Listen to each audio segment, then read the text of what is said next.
Cheesehead TV brings you two guys who like to think they know something about football.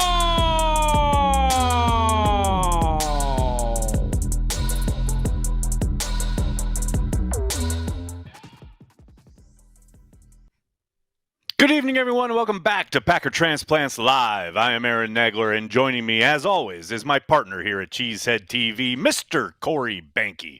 I'm coming to you live from Cheesehead TV, New York. Corey joins us live across the street from Lambeau Field, and we are ready to talk some Packers. What do we have on tap today, Corey? Today, we take stock of where the Packers stand after the bye week and prepare for a Packers-Bears showdown in Chicago. But right now, it's time for the good, the bad, and the ugly. We got the good. We got the Bears still sucking. We got the bad. We got Lions and Vikings escaping. We got the ugly. We got some of these NFL games. Behnke, I don't know. Did you watch much on Sunday? Because, whoo, baby, there were some ugly NFL games going on. It was hard to watch at times. I didn't watch any. I was, fermenting food and trying to get ahead on the garden and kind of, taking the bye week as it is as like a nice time to just kind of chill. You chose and relax well, sir. And not watch you made the right trash. Yeah. I heard that, it was a lot of trash. Although I did come up with a new phrase at the Patreon happy hour last night, which is the Jets are the Bears are the Jets of the NFC. So, and as well as the Jets are the Bears of the AFC. So it works both ways when you really think about it. Transitive property, somewhat. Yeah, I think you're onto something there, no doubt about it. But hey, before we get going though, Corey, you know this, but I got to make sure everyone out there knows it. All the proceeds from this here stream tonight, as well as all of our watch parties and episodes of Packer Transplants throughout the month of November, every bit of our proceeds from the watch party, episode of Transplants, will be donated to the Pro Football Retired Players Association's charitable foundation, the Greater Good Fund. Every super chat, every ad you see here on the channel during the watch party and Transplants goes to the PFRPA. And if you're not a big super chatter, that's fine. You want to be able to contribute still? No problem. Just utilize the link in the description of this video. Each and every dollar will go to the Pro Football Retired Players Association. And let me tell you, we've been off to a phenomenal start during these first two streams that we've had. Really want to try and kick it up a notch tonight. We've enabled super chats, the old school style. I know last couple streams we had people donating, but you don't get to get your thoughts included in the show, which is the whole reason we do it, right? We want to connect with you guys. So make sure you're super chatting, and just know every single one of those super chats is going to the Pro Football Retired Players Association. And we greatly appreciate the support for a group that does phenomenal work. I mean, really, really incredible work. And we're going to have a special guest on the watch party from the PFRPA this Sunday. So tune in to watch party. It's going to be a special Packers, former Packer. So that's going to be a good time. I can't wait. It's going to be fun. It's going to be fun. But you know what you always say, Corey? We got to eat our vegetables first before we have our fun. That means we got to look at some Packers news. And for once, it's not all doom and gloom, Corey. We got the Packers back out on the practice field today. Packers news, of which there is plenty with the Packers back in town. They have opened up Marshawn Lloyd's 21-day practice window. The rookie running back was back out on the practice field today. That means they have 21 days to either activate him to the active roster or shut him down for the season. So we'll see how that kind of transpires here over the course of the next week plus. I don't know, man. I would hope he'd be able to get up and ready for this Bears game. I'm not holding my breath on that, though. I suspect we're probably a bit away from that occurring, from him getting back out on the field anytime soon. But they have 21 days to make that determination. Even better, Jair Alexander, Evan Williams, and Josh Myers all back at practice today, albeit each one of them listed as limited. It's just great to have them back out there. I know LaFleur talked to Matt Schneidman on his podcast that came out Tuesday night, and he indicated to Matt that he feels pretty good about the possibility of all three of those guys playing Sunday in Chicago. So that's heading in the right direction. It's what you love to see. And speaking of heading in the right direction, for the first time in weeks, maybe even a month plus, Tucker Kraft no longer wearing the red no contact jersey at practice, which should tell you he's absolutely in a much better spot as far as, he can actually get touched in practice. And he's a football player. Nice. He's practicing football. It's probably a good thing. Interesting. That the tight end who, works in line and has to block people, he's allowed to be touched. So that's good. And finally, the kind of burying the lead here, probably the biggest news coming out of practice today, Jordan Love took all the first unit reps for the first time in weeks. Okay. I mean, it helps, right? When you practice as the quarterback and you take all those first team reps. According to Aaron Rodgers, it doesn't matter. So I'm just all right, easy now, easy. We're doing so well here. We're having a good time. We're talking Packers. Like we don't. I sent you, by the way. I sent you a bunch of TikToks. I sent you a bunch of TikToks. I sent you a TikTok today that I thought we were going to put in the show. It is genius TikTok. You got to make sure you text those to me because I'm not on TikTok. It's literally like. It's like a 1 minute history of where we are with the Bears and the crazy feedback cycle loop where they hire a GM that didn't draft the quarterback or hire the coach. I know exactly what you're talking about. Yes. Then they fire that person, and it's just this incredible continuous feedback loop of yeah, it's really hilarious. So and that's who they are. So that's who they are. It's 100%. Really funny. It's so good. I know exactly what you're talking about. It is very well done. Yep. Like for those that don't know, it's just like why are the Bears such a shit show? Well, here it is. Here you go. Here lays it out. Since 1999, they've been doing X. There it is. Absolutely. We are coming out of the bye week, so obviously there isn't a game to talk about, but there's still, I think, a good opportunity here to kind of take stock, Corey, of where the Packers are. Coming out of the bye, we've seen, like I said, a lot of bad football over the bye week. And I will say, and this isn't in the script, but I wanted to ask you, I mean, now we're a couple weeks removed from the Lions game, which obviously didn't leave a great taste in our mouth as Packers fans. Certainly would have liked a better performance. But I'll tell you what, after watching the rest of the league, I feel pretty damn good about the Green Bay Packers. Like, I always am bullish on the Packers, obviously, but man, watch it. There's not a team I'm afraid of. There's not a team where I'm like, oh, the Packers have no shot if they have to play them. Like, that really kind of heartened me. I love coming off the bye week and thinking, all right, we're healthy for the first time in forever. Let's bring on the second half of the season because, man, the Lions didn't get our best shot. There's no doubt about that.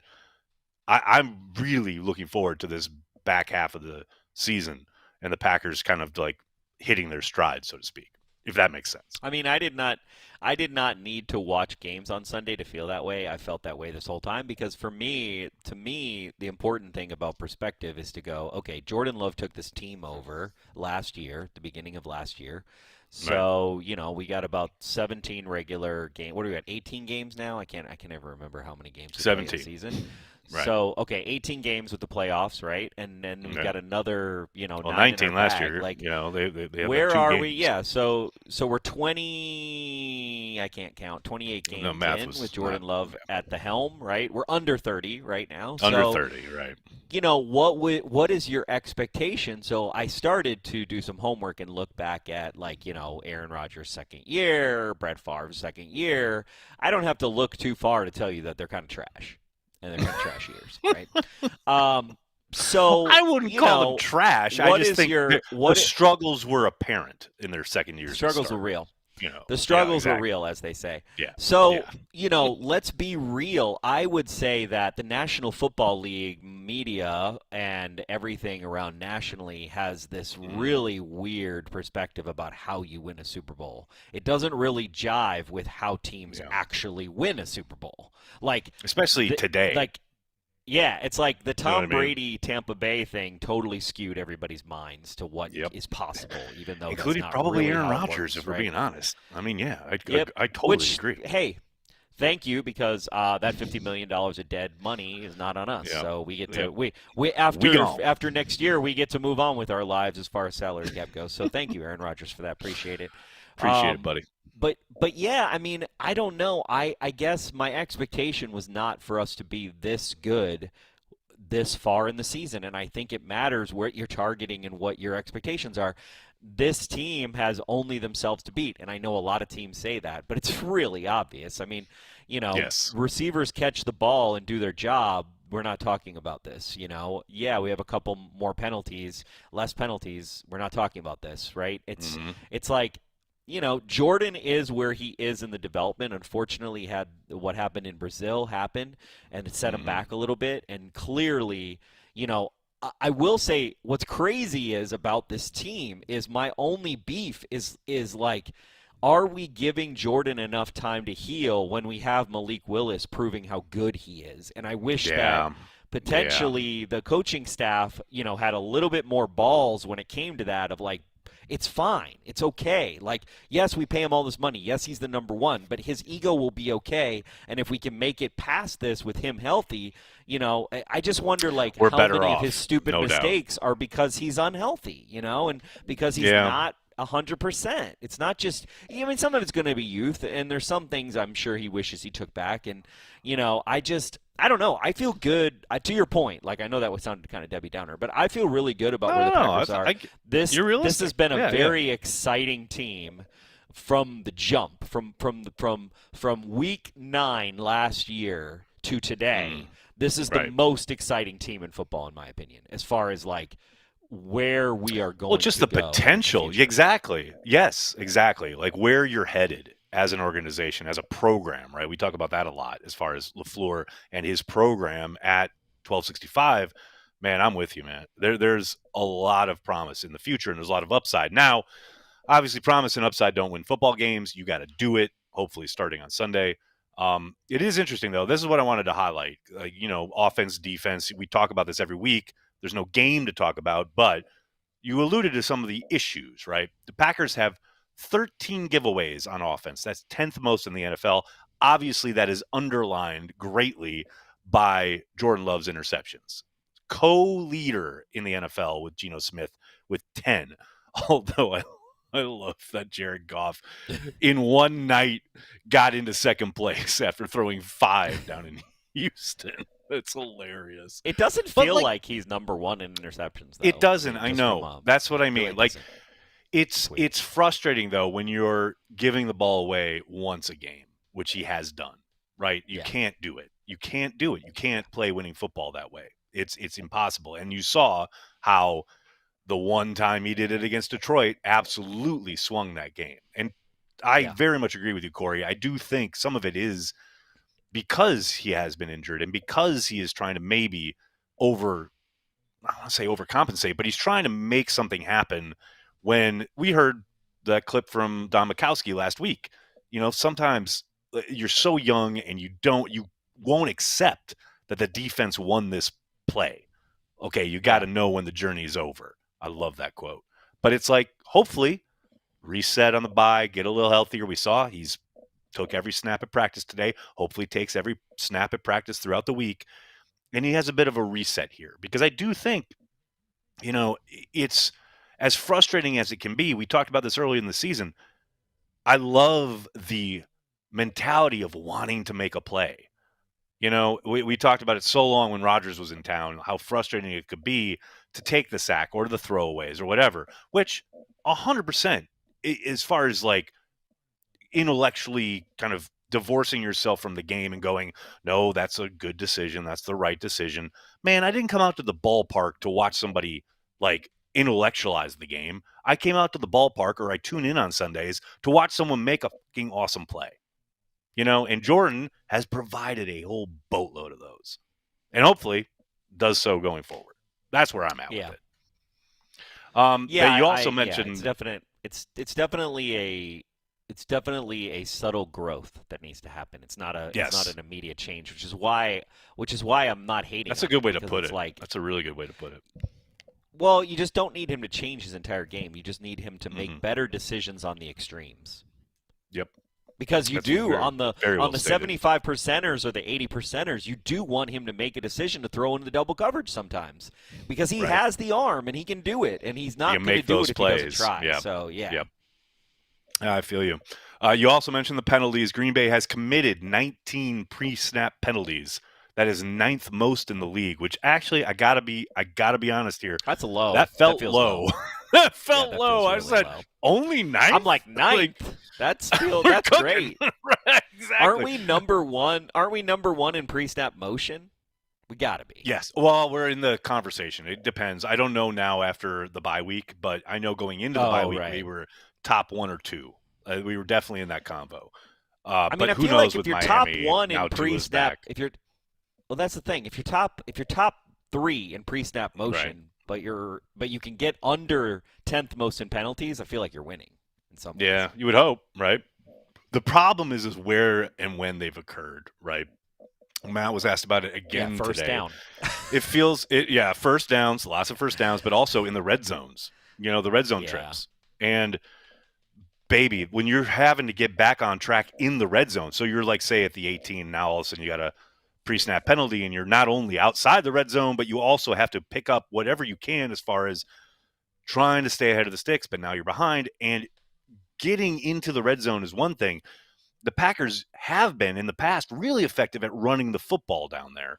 But this year, it's been really tough because they get there, and then all of a sudden, now we're in a get back on track situation, and it's hard to run the ball when you're at 1st and 15, 1st and 20. Whether it's pre-snap, which is, a 5-yarder, or a holding call, which is 10, it's tough. That's a tough way to live. I mean, you saw it in the Lions game. There were 1 of 4 in the red zone as far as converting into touchdowns. So that's got to get cleaned up. And we talked about this a lot. There's a pretty heated discussion last night on the happy hour, I would say.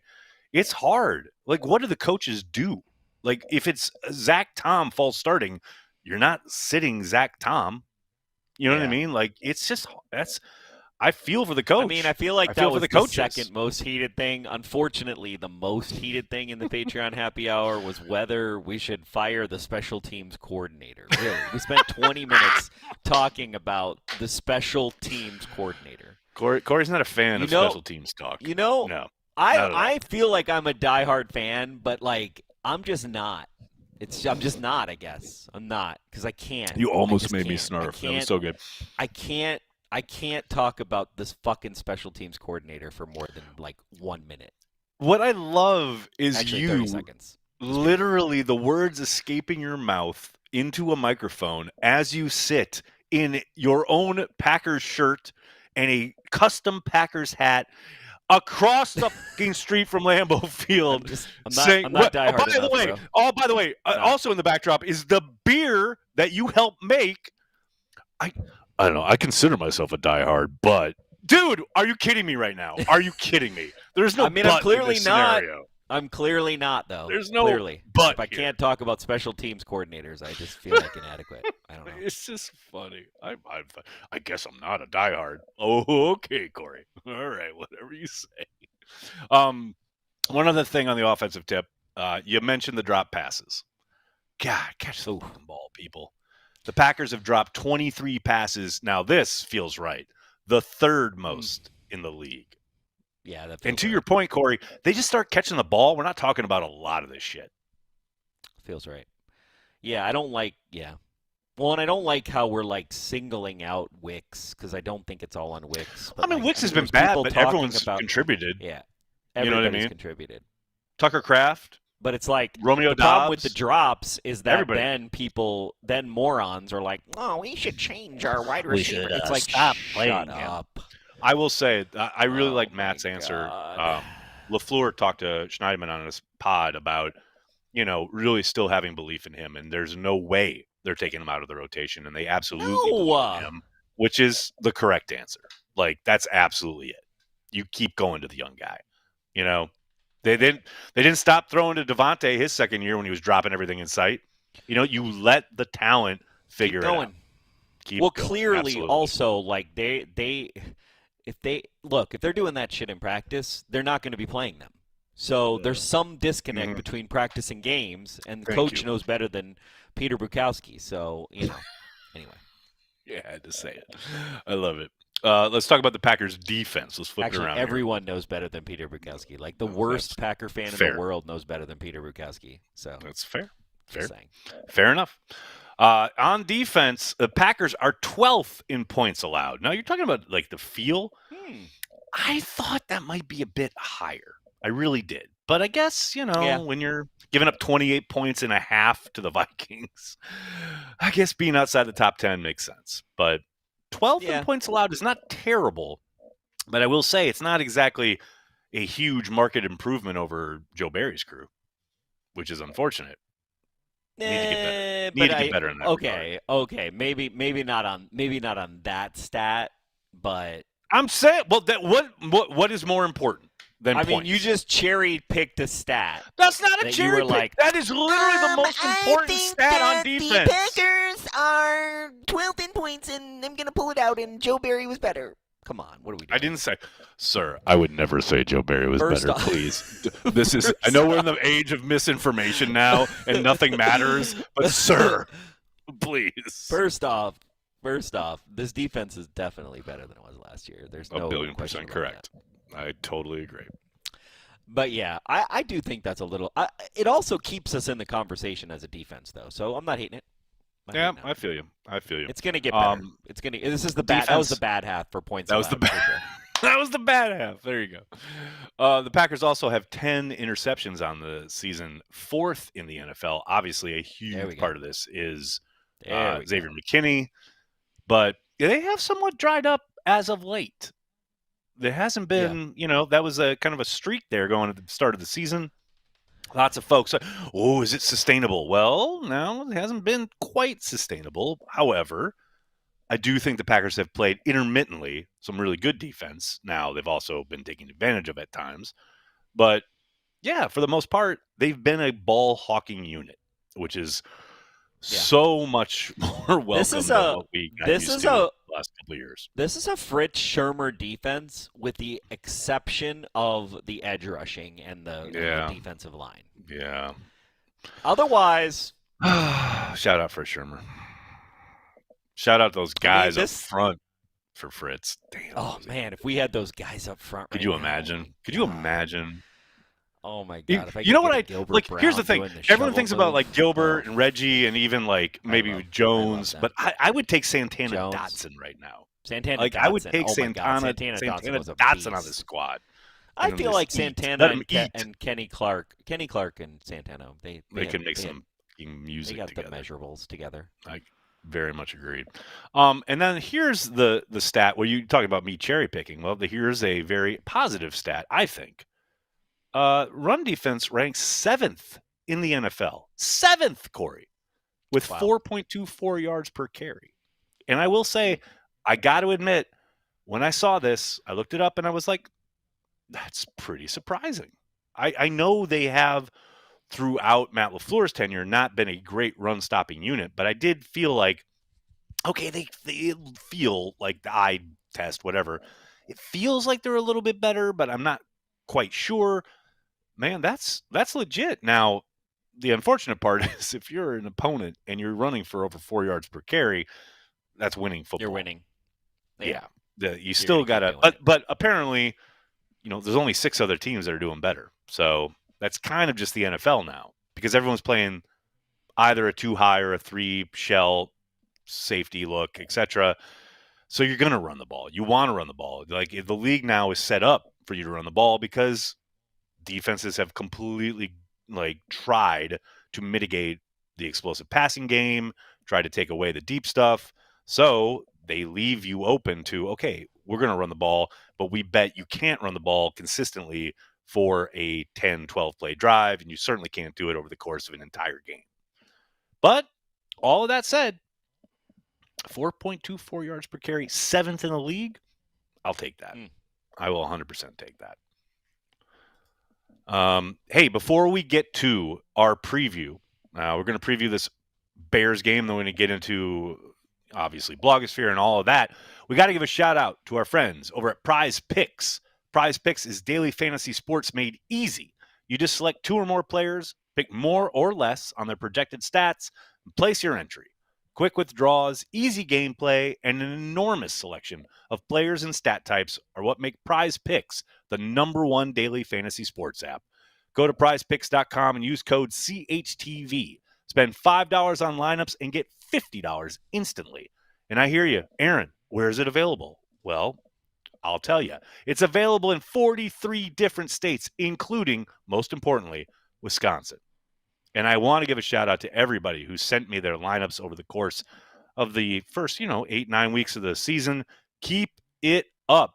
Again, use code CHTV. Send me your lineups. It's been a lot of fun. I killed it, Corey. I absolutely killed it. I was about to say, weekend. have you actually even made any money or not? Are you positive in the money? I'm at side? plus 190 right now, which is pretty good. $190. That is correct. $1.90. That is $190, sir. Thank you very much. What did you start with? Like 500, right?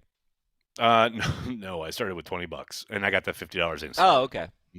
So okay. I'm so you had doing 70. Right. So that I've had some brutal weeks. I'm not gonna lie. I had some brutal weeks. To say.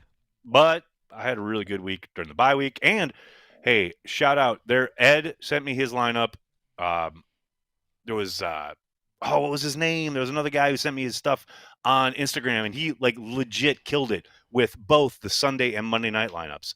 Anyway, people, send me your lineups. It's a lot of fun. Hop on board. There's a link in the description of this video. Do it, people. All right. Looking at this game on Sunday against the Bears, the hated rival. Corey, did you know the Packers have won 10 straight games against the Chicago Bears? Yes. Did you know that the Packers currently hold the lead against the Bears for the all-time games won indeed. lead as well, and not just against the Bears, but in NFL history. Yes, sir. Absolutely love it. The Packers have also won 5 straight at Chicago while not allowing more than 20 points in any one of those games. That is the first time that has happened since 1928 through 30.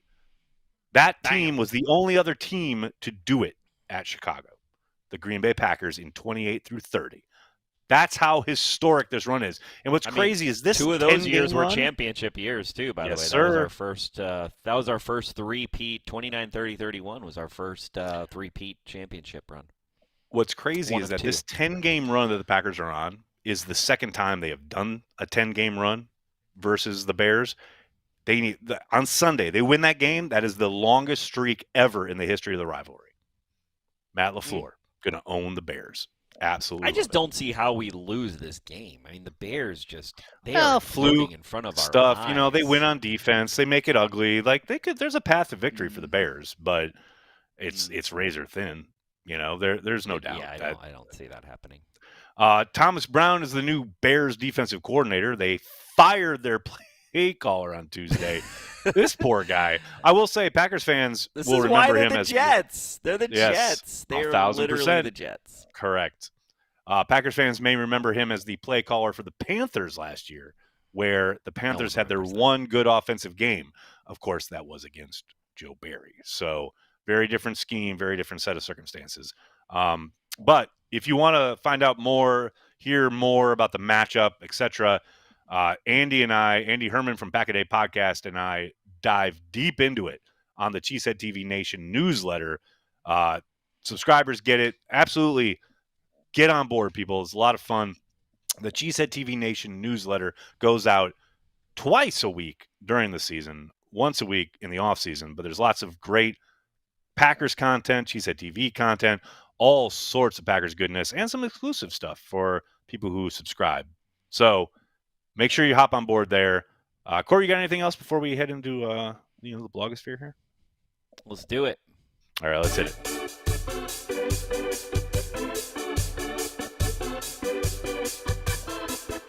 This week in the Packer blogosphere.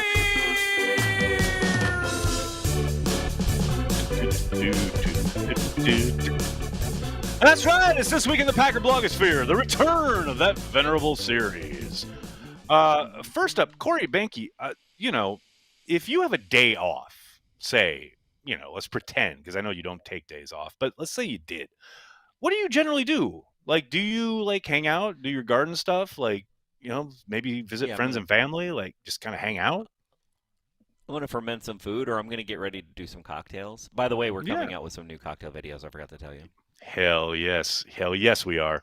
You know what Jordan Love does?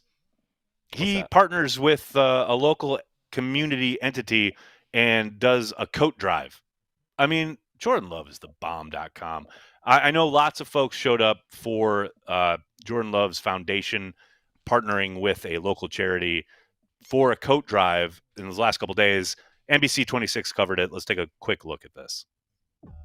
Love and Boyce have developed a strong relationship, something Love says he truly cherishes. He's very connected in the community and has that feel and kind of the understanding of what the need is here in the community. So to be able to partner with him is a big deal. That's the starting quarterback of the Green Bay Packers just standing in a parking lot giving out coats. In the middle of downtown. Yep. I love that. Downtown Dude, Green Bay. I love that. Jordan Love, shout out. Shout out to the foundation, shout out to the charities. That's good stuff right there. In other news, Corey, speaking of newscasts and coverage, I know you've been kept abreast of all the latest developments when it comes to the removal of the Heritage Trail Plaza there in downtown Green Bay.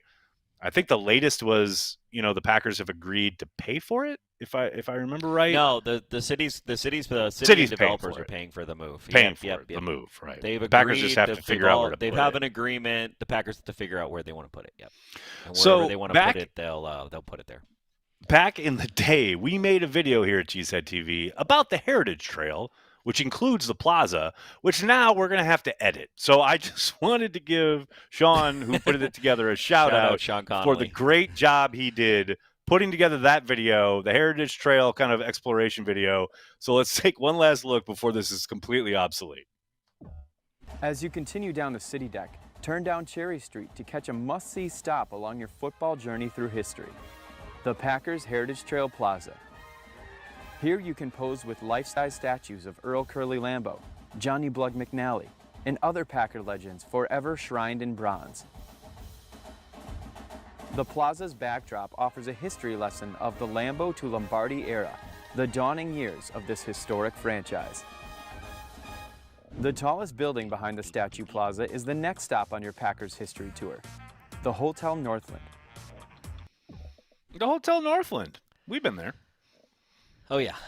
I just think, yeah. that's such a good video, and now it's like that section is completely obsolete. It's so upsetting. We'll just have to insert. We'll do a little insert. We got to do a an little insert. Transition, and then we'll do a little insert, and it'll be in the new spot. I mean, look, it could be in a better spot. Really, we said this before, but that area downtown is about to get a lot of really awesome development that it really deserves. I totally get why the city's doing it. Not I the spot applaud for it. I totally understand why it's happening. It's just we made an awesome video, and now you got to do stuff with it. Finally, speaking of awesome videos, Corey, can I tell you something? We were talking about earlier about TikTok, right? I'm not on TikTok a lot. I'm just not. It's not something I reach for. I get it maybe once a day. I'll do a scroll at some point. It's not something I'm in on, right? But holy Toledo, the Green Bay Packers are in on TikTok, and they produced this video, which has no piece of content has ever made me feel older than this Packers TikTok. Listen up, chat. It's time to yap about the Green Bay Packers. The Packers have started their season with 6 big booms and only 3 dooms. No glazing. The defense has been mogging every opponent, forcing 19 turnovers. That's like if Baby Grunk Phantom taxed all of the Costco guys double-chunk chocolate cookies. You've got to give it up for Alpha Jordan Love and the offense putting up mad yards and points every game. Josh Jacobs is an absolute rizzler on the ground, and Tucker Kraft's 5 touchdown catches have given him unmatched aura. Right when they might have looked cooked, Brandon McManus kicked 2 game-winning field goals. Talk about major Sigma energy.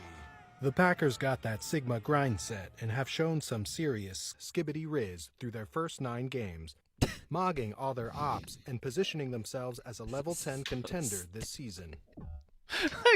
I'm sure my daughters have undoubtedly that was so dumb. Translated that at some point, but I have no idea what half of that meant. I am so old. You're old, Corey. I'm so depressed at the state of the youth in our country.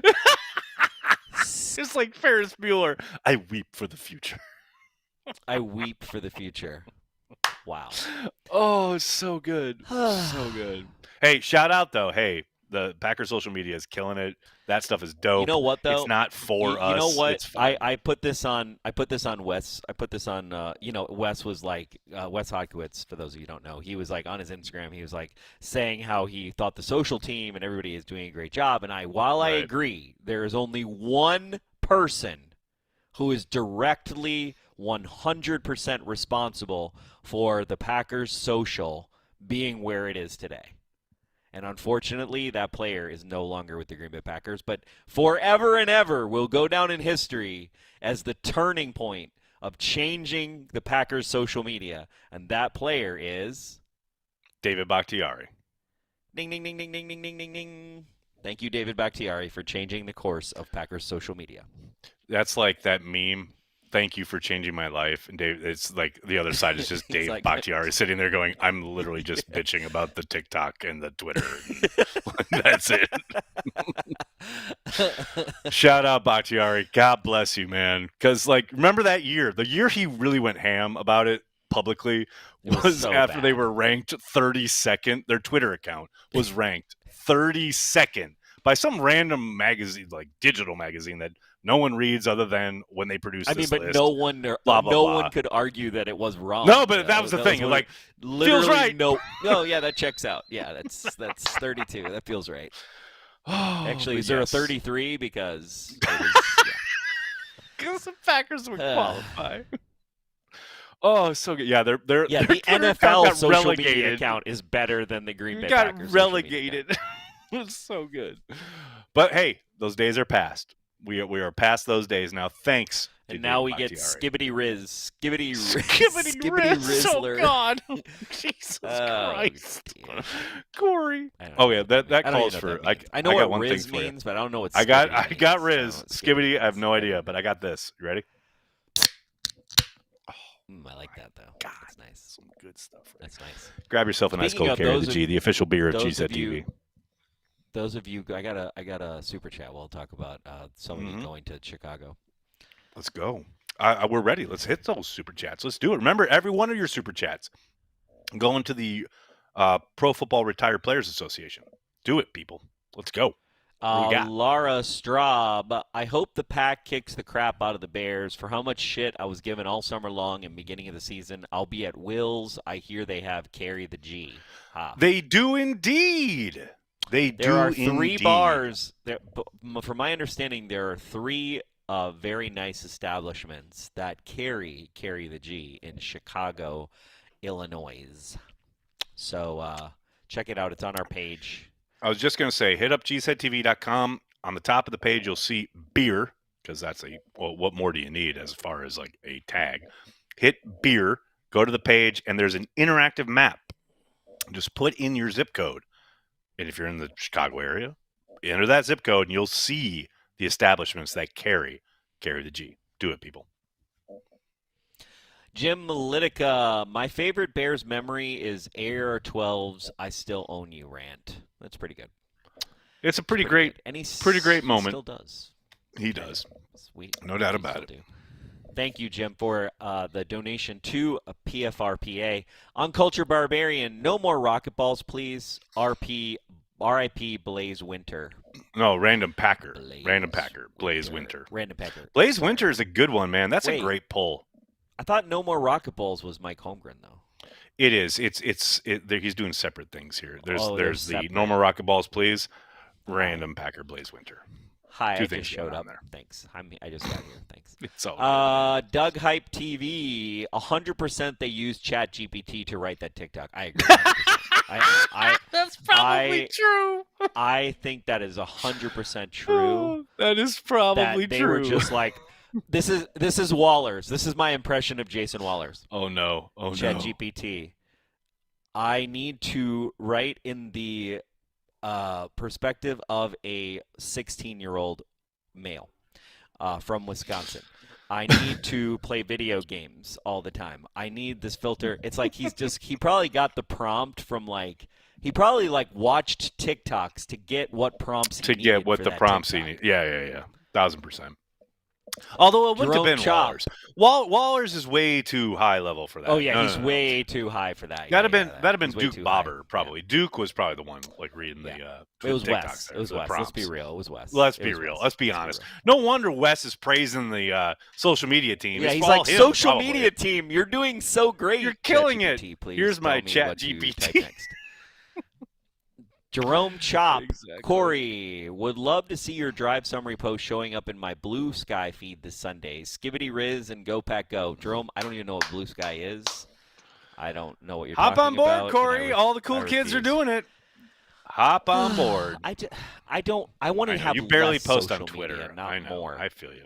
I know. I would I like know. to have less. I hear And you. as much as like I totally get the whole like I totally get it, whatever. It's like Yep, yeah. I hear you. Hey, as I said on Twitter earlier today, I'll try I said, and I'll fail. we want to be in all the conversations, much like Brian Gutekunst, and there is a very robust Packers kind of fan group already on Blue Sky. So I'm on Blue Sky. CHTV is on Blue Sky. Maybe someday we'll get Corey there, but baby steps. Got to eat your Is vegetables. Blue as Corey Sky always likes to kind of say. like Twitter was like 8 years ago? Because then I'm on. I'm in. Oh, dude, no, it's phenomenal. I will say, and like I literally just said this on Threads, which probably means they'll never like invite me to anything ever again. But not only like the real time updates, the real time nature of it is so great. They have curated lists that people put together for like, okay, here's all the accounts that bug the shit out of you on Twitter, and if they come and join, which many people have, here's an auto block feature where you can just completely eliminate an entire group of folks in the press of a button. And like that's genius. Whether it's like political grifters or people who only post when they like hate a movie or whatever, like all these different groups that you can just eliminate instantly. Like that feature alone is one of the most incredible things I've ever seen on a social media platform.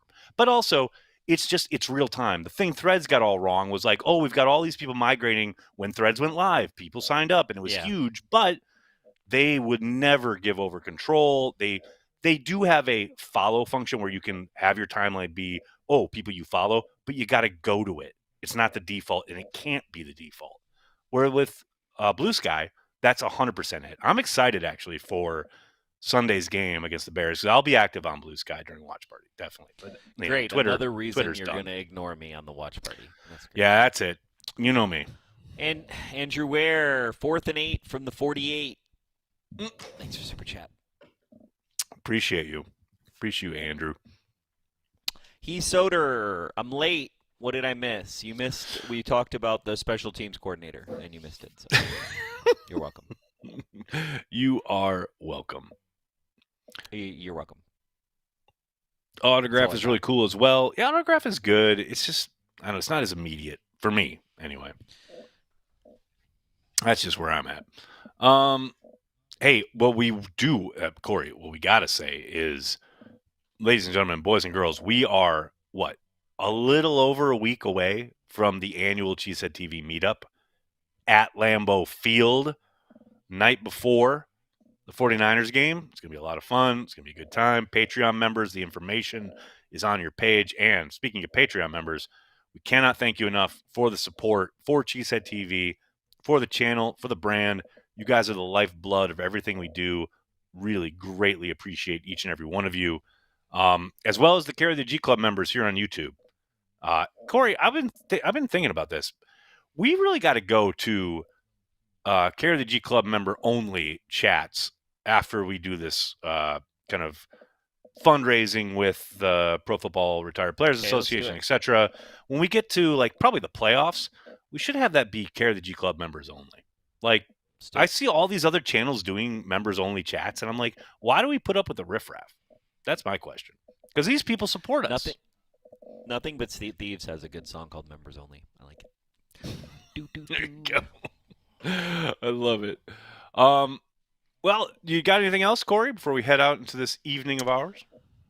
No, join us for the watch party this Sunday. We got a very special Packers former player guest, going to be donating our proceeds as well to Pro Football Retired Players Association. So thank you guys for that. appreciate all the support this month, and we're looking forward to giving them a big check. So I'm excited about that. Yes, let's do it. That'll do it for this episode of Packer Transplants. We'd like to thank everyone who makes Cheesehead TV part of their daily Packers routine. We are and will always be devoted to Green Bay Packers fans worldwide. I think it's a fluid situation, and I know you guys love it, especially Nagler. I can see you smirking at me right there. We're going to take it one day at a time, and it's going to be fluid, though. That's all I can tell you.